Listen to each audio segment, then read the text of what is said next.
Bem no coração do Mediterrâneo, ao sul da Sicília e a oeste da Tunísia, encontra-se um arquipélago cobiçado, tanto por sua beleza quanto por seu patrimônio. Malta, Gozo, Comino, nomes exóticos que ficam gravados para sempre na memória dos visitantes.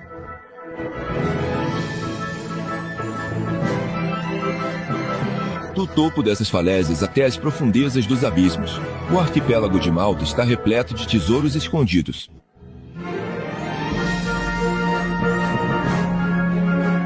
Patrimônio da Unesco, Santuário de Biodiversidade e praias paradisíacas compõem o cartão postal. Prepare-se para uma viagem cheia de cores pelo arquipélago maltês. O arquipélago de Malta é conhecido como um dos destinos imperdíveis.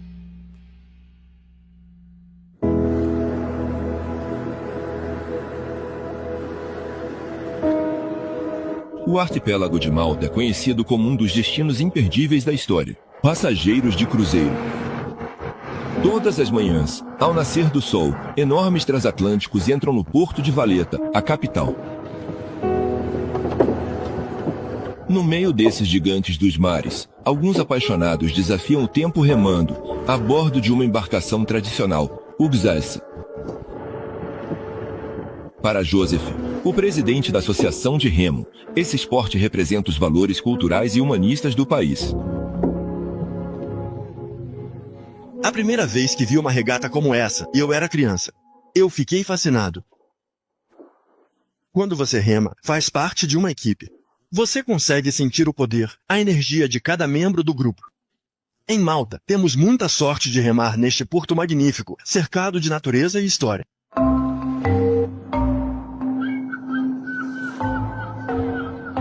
Essas gondolas fazem parte da paisagem. Historicamente, elas eram usadas para transportar passageiros e suas cargas entre o porto e os grandes navios.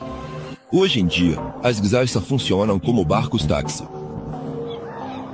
O Luzu, outro barco maltês de maior porte, conseguiu manter sua função original e ainda hoje é usado para a pesca.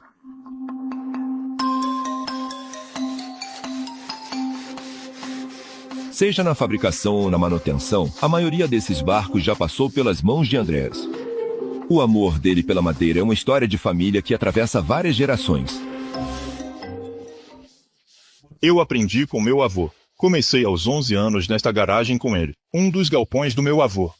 Depois da escola, eu vim aqui para ajudá-lo. Eu cresci aqui. É o patrimônio de Malta. Só fabricamos isso aqui. O design existe há mais de 500 anos. Quando os ingleses estavam aqui, usavam esses barcos para transportar tripulações dos navios. No início do século XIX, os ingleses governaram o arquipélago até sua independência em 1964. Essa influência britânica ainda é perceptível através da linguagem. O inglês é a segunda língua oficial do país. As famosas cabines telefônicas vermelhas espalhadas por todo o arquipélago simbolizam esse passado rico em história e cultura. Hoje em dia, esses vestígios de outra época abrigam livros para empréstimo gratuito ou desfibriladores.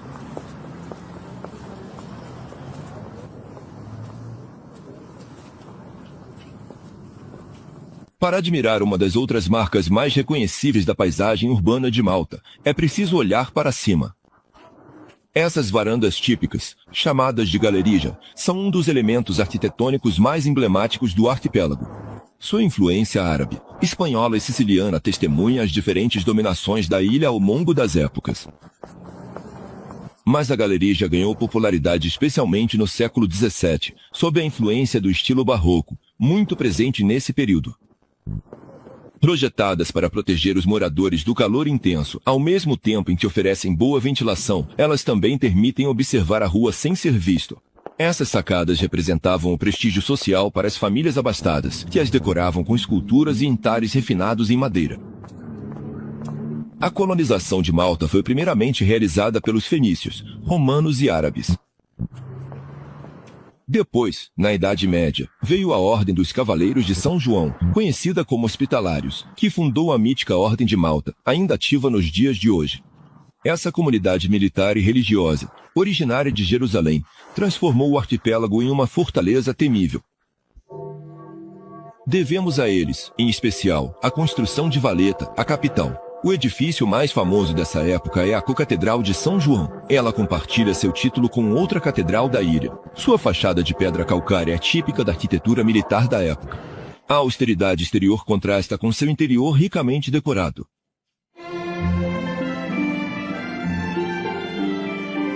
Frescos, mármores coloridos e dourados brilhantes são testemunhos do poder, da riqueza e da devoção dos cavaleiros de São João. As paredes e tetos são adornados com magníficas pinturas realizadas pelo artista Mattia Preti, também conhecido pelo apelido de Il Cavaliere Calabrese, devido às suas origens na Calábria.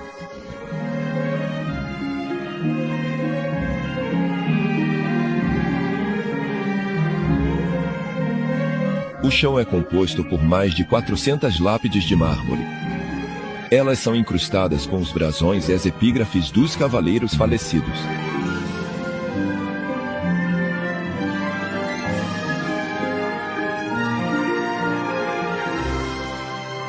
As capelas laterais estão repletas de obras impressionantes. Cada uma representa a língua de uma nação da ordem. Aqui, a Capela da Língua da França, dedicada a São Paulo, o santo padroeiro da Ordem de Malta.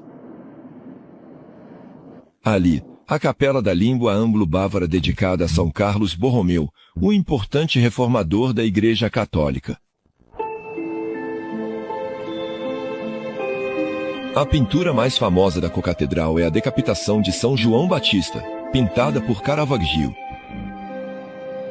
Esse grande artista da época barroca revolucionou a arte pictórica com seu uso inovador do claro-escuro, caracterizado pelos contrastes entre sombra e luz.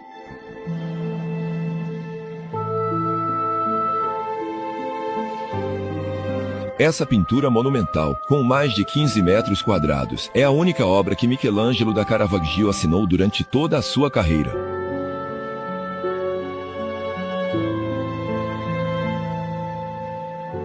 Em muitos lugares, uma cruz bem específica enfeita as paredes. A Cruz de Malta era o símbolo da ordem. Suas 8 pontas representam as 8 línguas e nações que a compunham. Elas também simbolizam as 8 bem-aventuranças do Sermão da Montanha do Novo Testamento. Hoje, a Cruz de Malta se tornou uma lembrança para trazer do arquipélago. Muitos artesãos locais fizeram dela sua especialidade, como Kevin, um especialista na arte da filigrana. Uma técnica que utiliza fios de metal entrelaçados para criar joias. A Cruz de Malta é interessante de trabalhar. É muito difícil. É principalmente uma questão de simetria e precisão. Na filigrana, é preciso muita disciplina. Na minha vida, já corri longas distâncias de triatlo. Sim, realmente existe uma semelhança, é claro. Eu faço cruzes de Malta em filigrana porque tenho a garantia de vender muitas. Você vai vender. Eu faço muitos, mas prefiro fazer coisas grandes, peças maiores e mais complexas.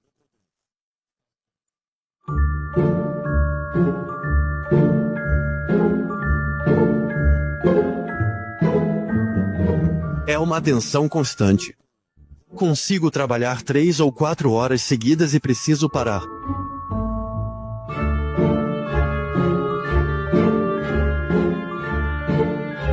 O crânio é muito difícil de fazer em filigrana, porque não é simétrico, é orgânico.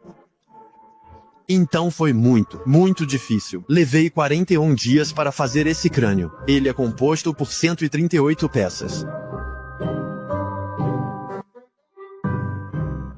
Fico orgulhoso quando termino um projeto difícil. Depois, passo para o próximo. Mas, bem, o orgulho é uma ilusão. A Cruz de Malta e a Cocatedral não são os únicos legados dos Cavaleiros de São João ainda visíveis hoje. No centro de Valeta, não se pode deixar de visitar o Palácio dos Grandes Mestres. Esse edifício, construído no século XVI, era a residência oficial dos Grandes Mestres da Ordem. Também era o local de poder de onde se administrava a ilha. Todas as decisões importantes eram tomadas aqui. Na sala dos embaixadores, os inúmeros retratos testemunham as relações que a ordem mantinha com outras nações. Aqui, Catarina II, rainha e regente do Reino da Rússia. Ali, Luís XIV, rei da França. Também encontramos inúmeros retratos dos grandes mestres, como este quadro com a efígie do bem-aventurado Gerard, fundador da Ordem de Malta, que ainda hoje permanece uma importante organização humanitária de alcance internacional. Ou ainda o de Antônio Manuel de Vilhena, um nobre português conhecido popularmente por sua benevolência e generosidade como construtor.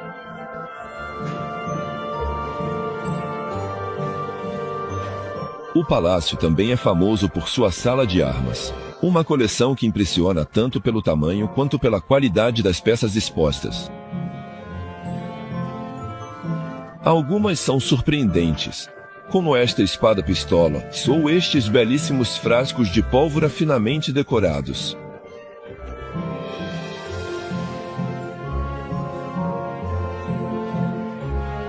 Peças de uma raridade absoluta exalam autenticidade, como esta armadura que data do cerco mal-sucedido de Malta pelos otomanos em 1565. Ao se aproximar, é possível ver o buraco de bala disparada no coração.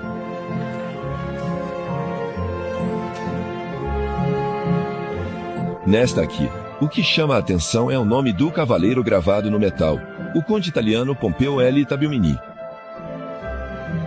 Outras parecem ter saído direto de um desfile de moda, como esta armadura de 1704 usada pelo Duque de Marlborough, John Churchill, ancestral de Winston.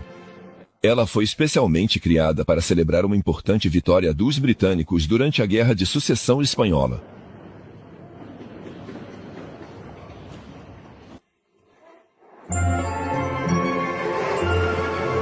Em todo o arquipélago, a história de Malta se confunde com a de suas fortificações. Em Valeta, o Forte Saint-Elme é um dos mais importantes. Construído no século XVI, ele desempenhou um papel fundamental durante o cerco de Malta pelos otomanos e serviu como prisão durante a ocupação francesa pelas tropas de Napoleão. Um domínio de curta duração, já que apenas 2 anos depois, os britânicos expulsariam os franceses de Malta. Durante a Segunda Guerra Mundial, o forte serviu como base militar. Hoje, ele abriga o Museu Nacional da Guerra. Na sua extremidade, o quebra-mar Saint-Elme fica de frente para o de Ricasoli. Esses imensos diques servem para amortecer a força das ondas do mar aberto e impedem a erosão das margens. Em frente a Valeta ficam as 3 cidades, Cospicua, Sengleia e Birgu. Elas foram construídas na época medieval sobre as 3 penínsulas que abrigam o grande porto. Sengleia deve seu nome ao grão-mestre Claude de La Sengle, que reforçou suas defesas. A cidade é conhecida por seu ponto de vista espetacular a partir dos Jardins de Guardiola, cujo nome vem da palavra maltesa guardija, que significa torre de vigia. Dessa torre de observação, vigiava-se o horizonte em busca de navios inimigos.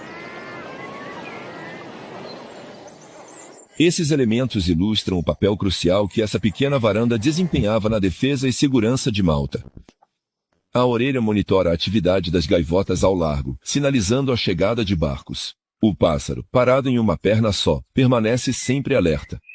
Abaixo, seu lema em latim faz referência ao papel protetor dessa guarita. O olho, por sua vez, representa a vigilância constante dos militares abrigados no promontório.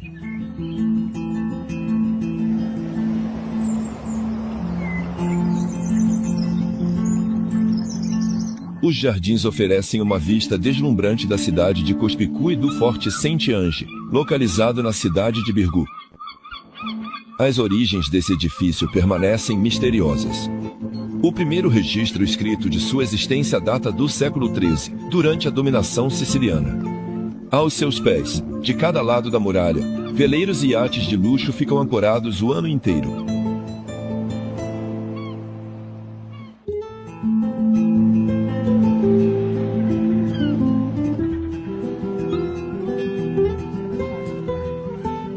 Todos os anos, no mês de outubro, após o pôr do sol, Birgu se veste com um manto de luz que brilha intensamente.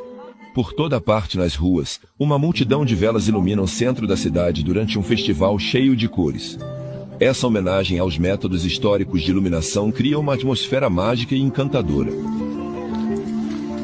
Espetáculos de reconstituição, feira de artesanato e shows embalam as noites dessa cidade cujas origens remontam à antiguidade.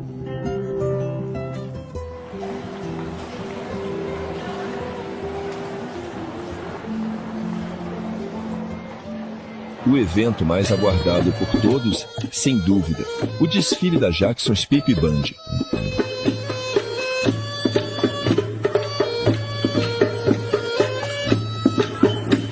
Esse pilar da música tradicional da ilha nasceu da união de um filho de irlandês com uma maltesa. Em família, ele cultiva a arte do folclore local. O zazafzaf é composto por uma estrutura de madeira sobre a qual é esticada uma membrana feita de pele de gato. No centro desse tambor de fricção, um bastão envolto em uma esponja úmida esfrega a pele para produzir um som grave e ritmado. Ao lado, o carcacha marca o ritmo com um tilintar de sonoridade muito particular. No meio dos outros tambores, o shak, uma gaita de foles tradicional, mistura, assim como essa família, as influências anglo-saxônicas e as aspirações maltesas.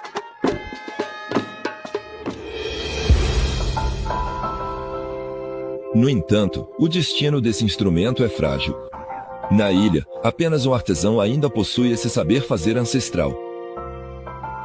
É nesta oficina que todos os shak ganham vida. Francesco tem nas mãos o futuro do shak.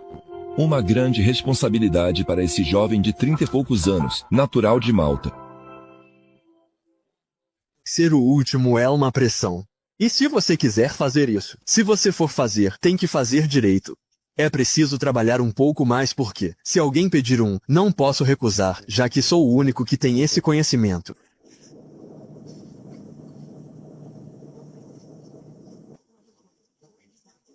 Para mim, é uma oportunidade de fazer algo que eu amo, algo bom, de perpetuar esse legado cultural. O segredo da fabricação de um shak está na escolha da cana de junco que vai proporcionar a vibração. Mesmo que a colheita seja preferida pela tradição, para Francesco, essa etapa ainda é incerta, trazendo tanto boas quanto mais surpresas. Quando vou colher as canas, às vezes preciso jogar fora metade delas porque não funcionam bem. Cada uma é única. Você nunca sabe se vai quebrar na mão ou se vai render um bom instrumento. Só pode torcer para que dê certo.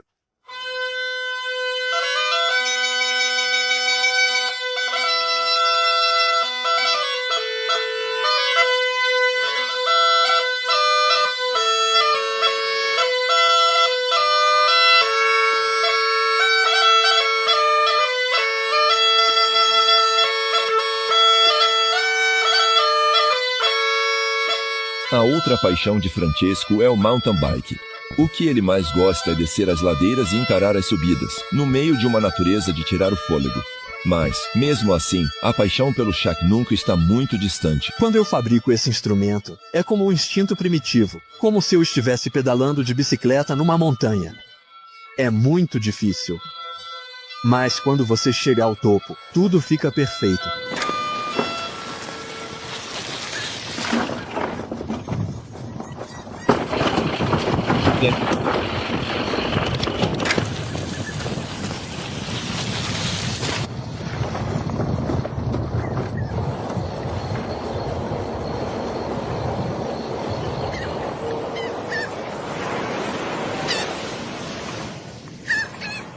Falésias de Malta estão entre as paisagens naturais mais impressionantes da ilha.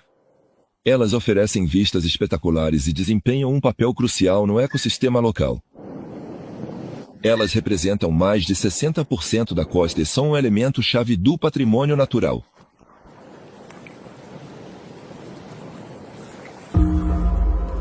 No oeste da ilha, as falésias de Dingley são as mais famosas do arquipélago, atingindo 253 metros acima do nível do mar, o ponto mais alto de Malta. Essas trilhas íngremes e naturais ao longo da costa são populares para caminhadas e muito bonitas.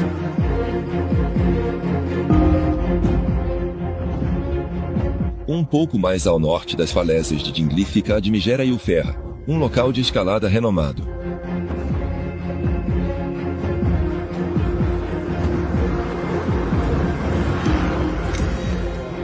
Esse é o playground favorito do Andrew. Esse filho da terra soube conservar e compartilhar sua inocência de antigamente. Criança, íamos ao campo todo fim de semana. Eu sempre tentava ir o mais longe possível, longe da supervisão dos meus pais. Lembro que foi lá, pela primeira vez, que vi esses penhascos, essas paredes de pedra. Eu pensava que devia haver um jeito de escalar até lá em cima. Eu explorava cada cantinho tentando encontrar um caminho que nos levasse ao topo. Foi realmente aqui, nessas falésias, que nasceu minha paixão pela escalada.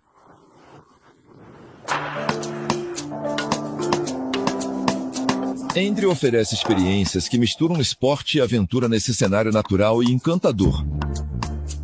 A atividade que faz mais sucesso, a tirolesa. Ela atravessa a enseada e permite voar sobre as falésias e a água azul turquesa, oferecendo perspectivas impressionantes durante todo o trajeto.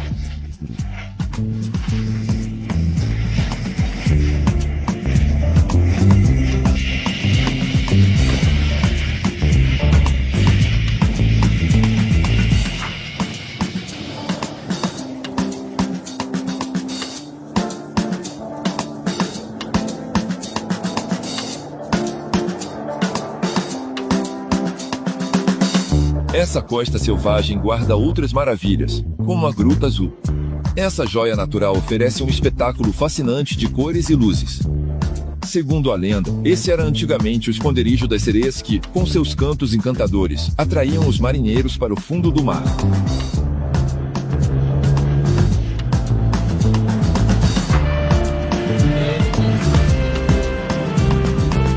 As águas cristalinas, os peixes coloridos e os corais fazem desse lugar um excelente ponto para exploração subaquática. Costa Oeste, pontos de mergulho.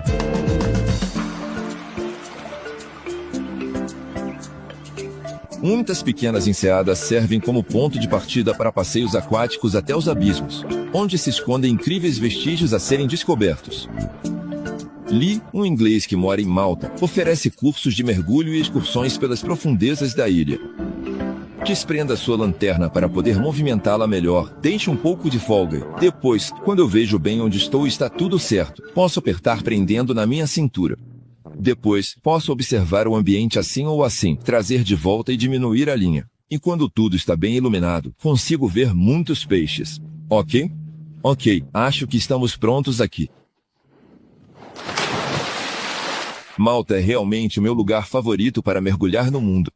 É por isso que eu venho aqui. Temos tantos destroços de aviões, submarinos, barcos. Aqui é maravilhoso, é emocionante, porque nunca se sabe o que vai encontrar.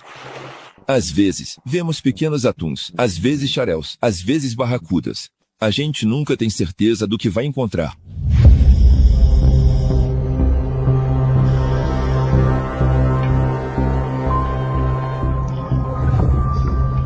Deep Shake, o centro de mergulho do Lee, é um dos poucos que oferece passeios por destroços. Como um Elfaroldo, um petroleiro de 110 metros de comprimento que está a cerca de 36 metros de profundidade.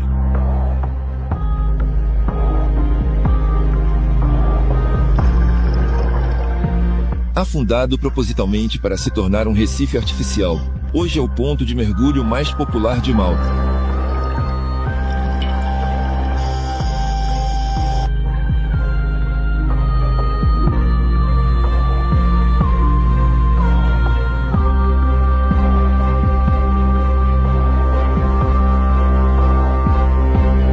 Agora vamos deixar a costa e seguir para o interior, para descobrir a charmosa e histórica Medina.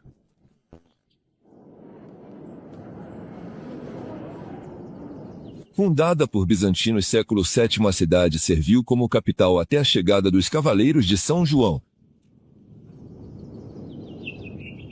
O edifício imperdível é a Catedral de São Paulo. Ela foi construída no local onde, segundo a lenda, o governador romano Públio teria encontrado São Paulo depois que este naufragou em Malta no ano 60 depois de Cristo. Sua fachada é adornada com 2 relógios. Cada um marca uma hora diferente para enganar o diabo, que assim nunca saberia a hora exata para capturar uma alma. Mdina é famosa por suas ruas estreitas e seus palácios. Esse cenário encantador proporciona uma sensação de total mudança de ambiente aos visitantes. Ela é apelidada de Cidade do Silêncio devido à sua atmosfera tranquila e à ausência de tráfego de automóveis. Para se locomover, é preciso pegar uma charrete como esta.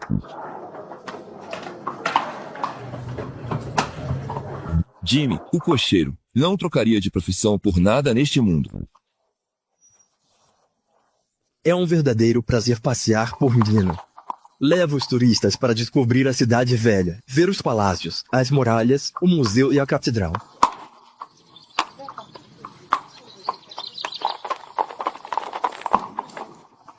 Também gosto muito dos cavalos. Eles me dão muita alegria. Trabalhar com eles é uma verdadeira felicidade. Também crio ovelhas, cabras e vacas.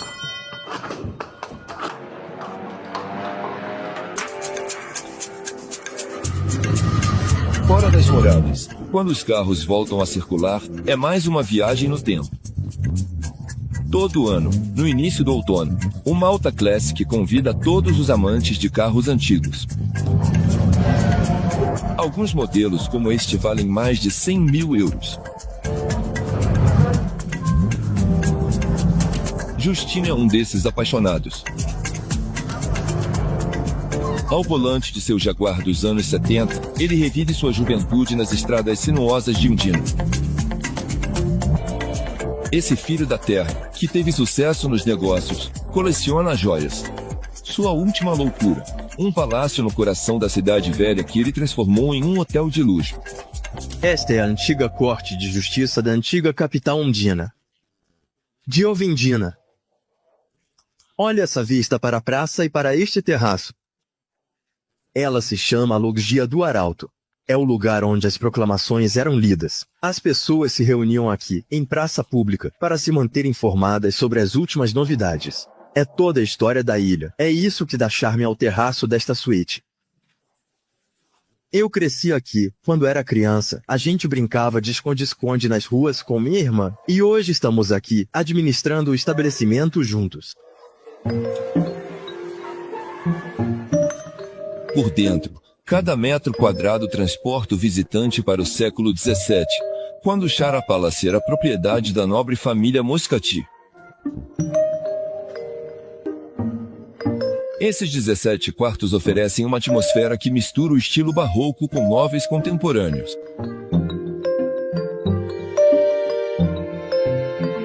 No alto do palácio, um restaurante gastronômico oferece uma belíssima vista panorâmica. Esse restaurante estrelado propõe uma culinária entre a tradição e a modernidade, entre a terra e o mar. Clint está no comando da cozinha há mais de 20 anos. A culinária maltesa tem as mesmas influências que a língua maltesa. Elas são italianas, espanholas e marroquinas.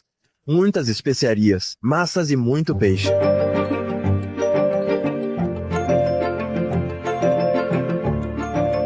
Aqui temos um tartar de atum local com pedaços de beterraba sobre um sablé de parmesão. Na taça de prata, você tem luva marinada no rum e migalhas de pão maltado. O pane gratato é como uma farinha de rosca com raspas de limão e salsa. Temos esse queijo de cabra que se chama Besney maltês. Eu preparo ele em forma de soufflé com cogumelos e um verjus de primeira prensagem.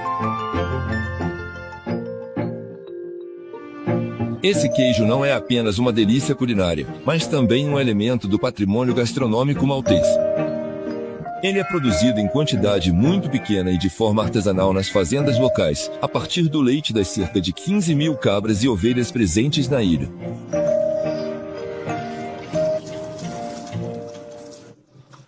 Eu faço esse queijo há muitos anos. E desde sempre, era a principal fonte de queijo que eles tinham. Eles não tinham outros queijos. Miriam faz parte das poucas pessoas na ilha que ainda sabem produzir o Jena. A receita vem da Sicília, porque aqui muitas coisas vêm de lá, já que é a ilha mais próxima de Malta.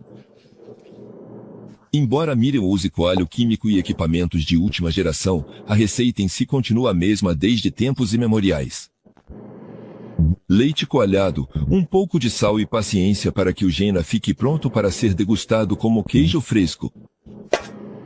Como recheio de ravioli, em uma salada ou simplesmente para passar no pão, ele oferece um sabor cremoso e levemente ácido.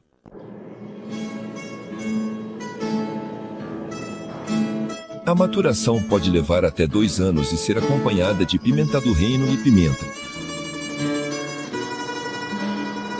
Ao anoitecer, os visitantes já deixaram o centro histórico e uma música tira a cidade de sua letargia. No bar da praça da igreja, toca-se ano, um canto folclórico maltês enraizado na vida rural. O Ana é praticado em grupos de cantores.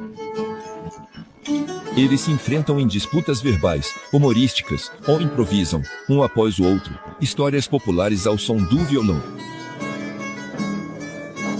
É muito mais do que um simples entretenimento. É uma tradição inscrita na lista do Patrimônio Cultural e Material da Humanidade da Unesco.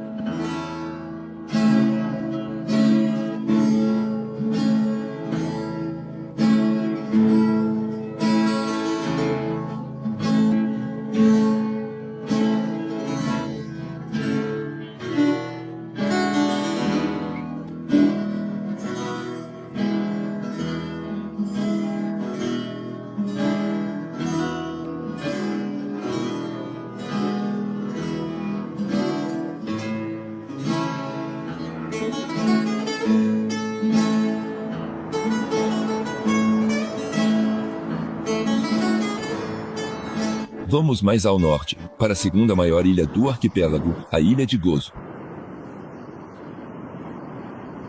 Mais rural e menos populosa que Malta, Gozo é conhecida por sua atmosfera tranquila, suas paisagens pitorescas e seu rico patrimônio.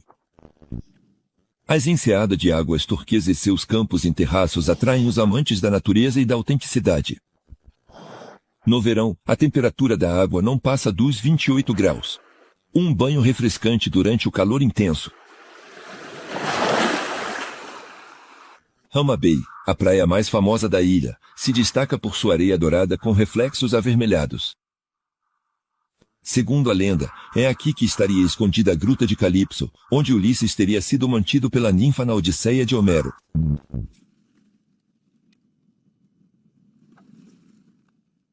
As salinas de Gozo existem há mais de 300 anos.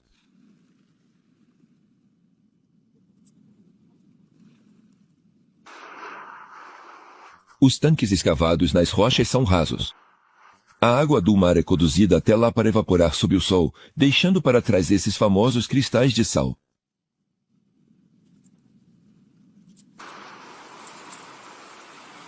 Esse sal é especialmente conhecido por sua pureza. Vendido localmente, é uma lembrança popular apreciada pelos visitantes.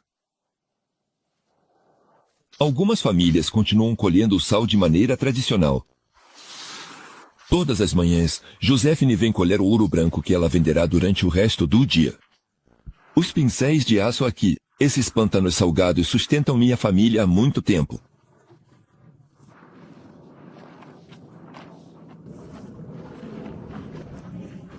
Eu continuo essa tradição junto com meu marido. Somos a 5ª geração de salineiros a trabalhar aqui.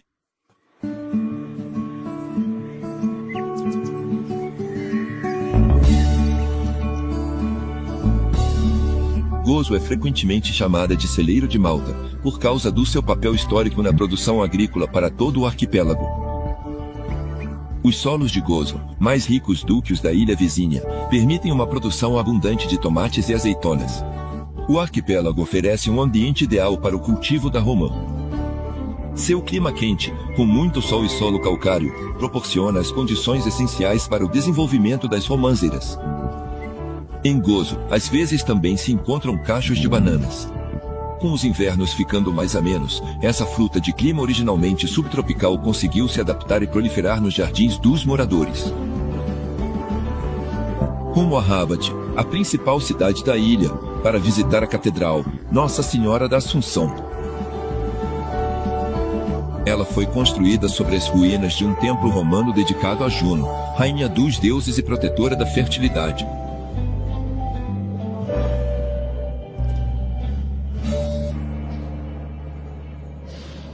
No interior, um impressionante trompelhoeiro dá a este teto plano a grandiosidade de uma cúpula romana.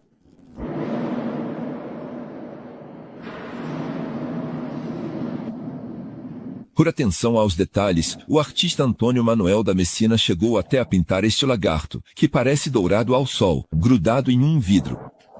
Esta estátua da Virgem Maria, colocada em seu pedestal de prata, pesando mais de 400 quilos, é carregada nos ombros dos fiéis pela cidade todo dia 15 de agosto, durante a festa de dedicação da catedral. Aqui, Santa Úrsula foi declarada padroeira de Gozo em 1614 para proteger a ilha de catástrofes naturais. No altar, as toalhas de mesa atraem o olhar do visitante. Elas são feitas de buzila, a renda tradicional de Gozo. Ela é inspirada nas técnicas genovesas e venezianas, feitas de rosetas e pontos de espírito.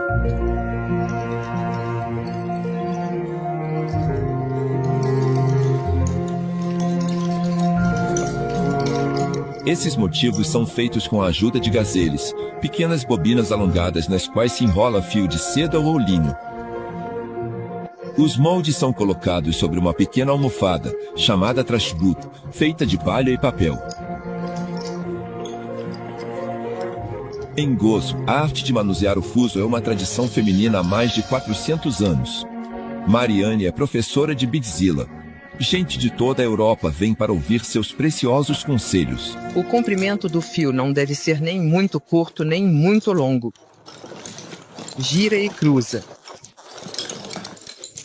No passado, esse conhecimento era transmitido de mãe para filha, mas eu não aprendi com a minha mãe. Sempre quis saber fazer renda. Aprendi sozinha, só estudei uma etapa de cada vez e achei bem fácil. De pouco em pouco, Mariane passa de aprendiz a mestre da arte e transmite sua paixão pelas rendas a outras mãos habilidosas ávidas por conhecimento. É gostoso aprender e trabalhar com a renda maltesa. É tranquilo, relaxa, quando você ouve o barulho das bobinas. Robin Getsu, é como música para os ouvidos. Os motivos são muito intrigantes, mas para mim, não são apenas padrões ou renda, é o nosso legado. Se perdermos nosso legado, perdemos tudo. Vocês vão ver, se fizerem como eu digo, vai ser muito simples. Muito obrigada. Tenho alunos que vêm do exterior, da Itália. Já tive ingleses também. Quero passar meu conhecimento para os jovens e minha filha. Fazemos juntas o vestido de noiva dela de renda.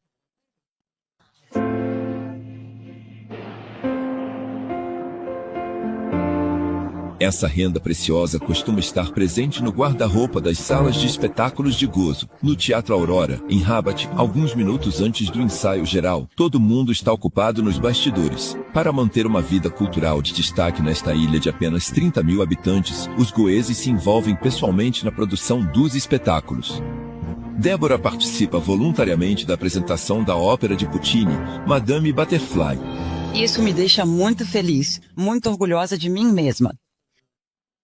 Faço isso porque amo as artes. Tenho orgulho de fazer parte de algo grande, muito prestigioso. É algo que eu amo, que me relaxa. Mas depois, na última semana antes da apresentação, isso se torna muito estressante. Como todos os artistas vocais que hoje se apresentam ao lado de profissionais da ópera italiana, Débora faz parte do coral da Catedral de Nossa Senhora da Assunção. Temos muitos cantores muito importantes e você está ali, bem atrás deles.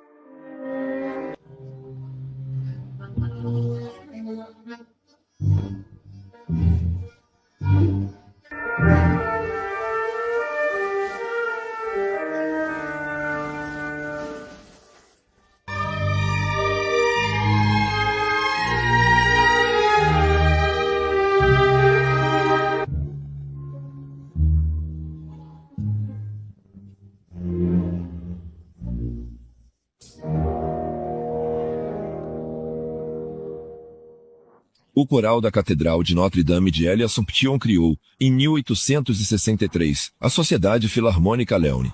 Na fachada, as estátuas dos dois fundadores, Dirjano Lanzon e Jorge Tabone, lembram aos passantes a importância do espetáculo ao vivo em Gozo. O prédio, por sua vez, é de 1976. Ele tem capacidade para 1.600 lugares. Aqui, não se brinca com o espetáculo ao vivo. Gozo possui a maior densidade de óperas do mundo. Cada paróquia tem seu coral, sua sociedade filarmônica e seu palco. A poucos passos do Teatro Aurora, o Teatro Astra conta com 1.600 assentos. Ele pertence à Sociedade Filarmônica Stella, que, por sua vez, está ligada à Basílica de São Jorge. A rivalidade entre as duas paróquias, entre os dois teatros, é comparável a dos clubes de futebol. A maioria dos habitantes de Gozo pertence a uma das duas comunidades. Uma colaboração aberta com o outro teatro é considerada uma traição.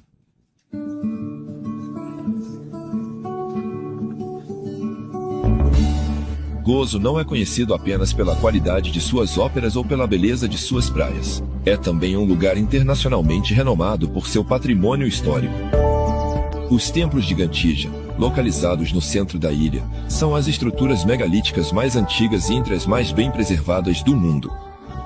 Eles datam de 3.500 anos antes de Cristo e estão inscritos como Patrimônio Mundial da Unesco. O nome Gantija deriva da palavra maltesa Iga, que significa gigante. Segundo a lenda, os templos teriam sido construídos por uma gigante chamada Sulsuna. Dotada de uma força sobre-humana, ela teria carregado os enormes blocos de pedra na cabeça enquanto segurava seu bebê nos braços, construindo toda a sua obra em uma única noite. Os templos são compostos por duas estruturas megalíticas. Cada uma é formada por várias salas dispostas em forma de trevo. Não se sabe exatamente qual culto era praticado nessa época, mas cinzas e restos de ossos de animais encontrados no local sugerem rituais de oferenda. Em algumas salas, ainda é possível ver as nichos que provavelmente serviam como altares. As paredes são formadas por grandes blocos de calcário coralino que pesam mais de 50 toneladas. A engenhosidade desses construtores pré-históricos intriga o visitante. As técnicas para mover e manipular volumes tão grandes permanecem incertas até hoje.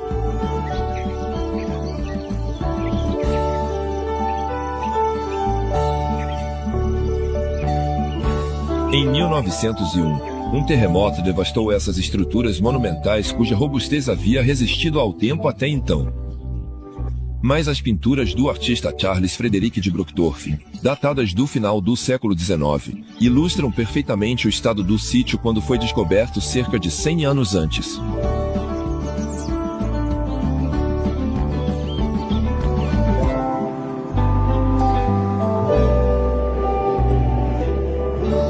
Ao largo da ilha, os ventos predominantes como o mistral e o siroco moldam a paisagem desde tempos imemoriais e reforçam as correntes marinhas de superfície ao redor de Gozo.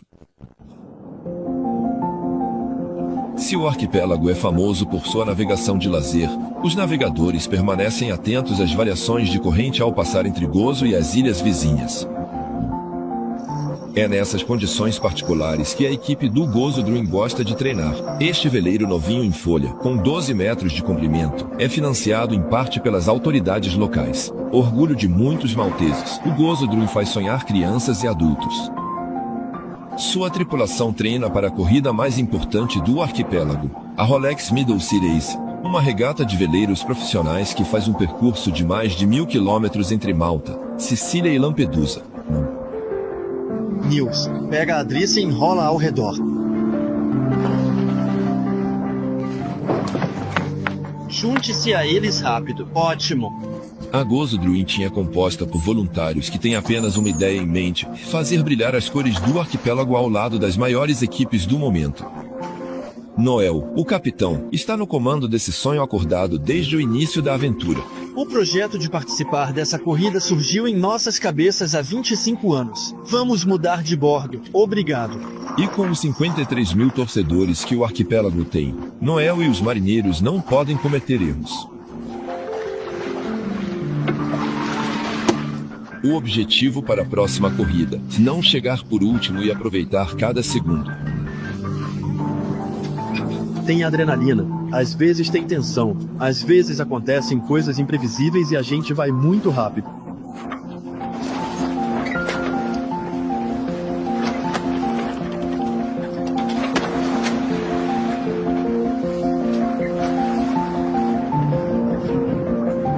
Você sente o vento, o spray do mar, o sol, a chuva, tudo que vem em você. Você sente.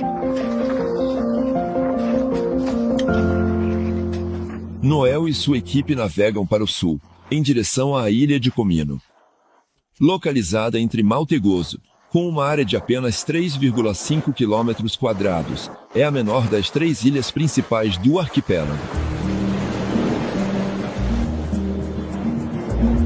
A ilha possui pouca infraestrutura e nenhuma construção moderna. Não há nenhum hotel ou camping que permita passar a noite no local. Comino é principalmente conhecida pela Blue Lagoon, uma baía de águas turquesa cristalinas, ideais para banho. Apenas pequenas embarcações deixam e buscam os turistas. Nenhum grande ferry atraca nas costas intocadas da ilha. Em Comino, não há quadriciclos nem carros. A ilha é um verdadeiro refúgio de paz. Comino deve seu nome ao cultivo de cominho, que era praticado aqui no passado. Coberta por vegetação típica do Mediterrâneo, ela é classificada como reserva natural e santuário de aves. Esse importante ponto de passagem das migrações faz a alegria dos ornitólogos.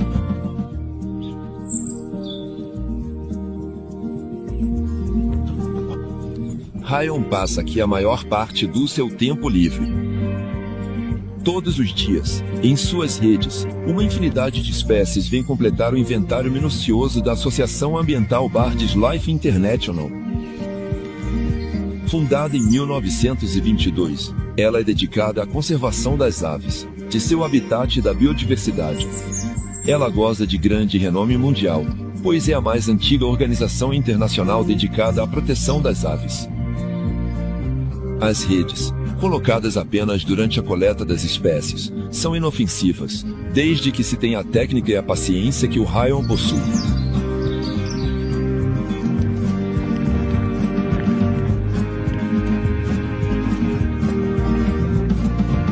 Eu trouxe vários pássaros, principalmente pisco de peito ruivo, mas também tem algumas tout negras, sardas e uma de cabeça preta. É o meu passatempo, um passatempo científico, de certa forma. Isso faz parte de um estudo europeu. Nós compartilhamos nossos dados. Quando um pássaro anilhado é capturado em outro lugar do mundo, na Europa ou na África, podemos ver de onde ele veio e para onde está indo. Você precisa treinar pelo menos 2 anos antes de se tornar um anilhador autorizado. Quando você manipula um animal vivo, é diferente de quando vê em estado selvagem. Você o vê de tão perto. É como se tivesse um museu vivo nas suas mãos.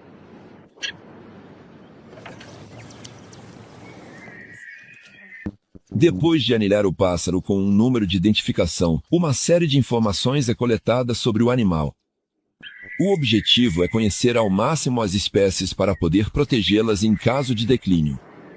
Medido e pesado, o pássaro pode seguir seu caminho e ser identificado do outro lado do mundo por outro ornitólogo. Desde criança, eu gosto de música. Eu amo a natureza desde pequeno, especialmente os pássaros. Os pássaros são animais fantásticos. Eu adoro as cores deles, o voo, o canto.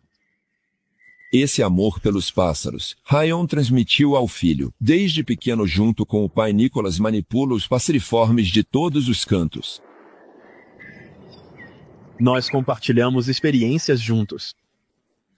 E às vezes, quando pegamos uma espécie rara, é como se estivéssemos andando na lua. Como num encontro relâmpago inesperado com o destino, num breve bater de asas vivido juntos, esses dois parceiros dedicados se empenham em aproveitar ao máximo o tempo que passa, acompanhando atentamente as plumagens e as estações.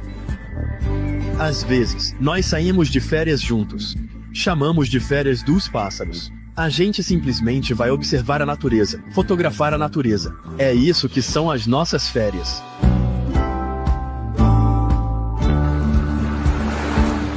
Seja para viver a aventura da grande emoção, se encantar com o charme de cidades históricas e românticas ou aproveitar uma natureza excepcional, Malta oferece uma variedade de lembranças inesquecíveis, encontros autênticos e imagens indeléveis.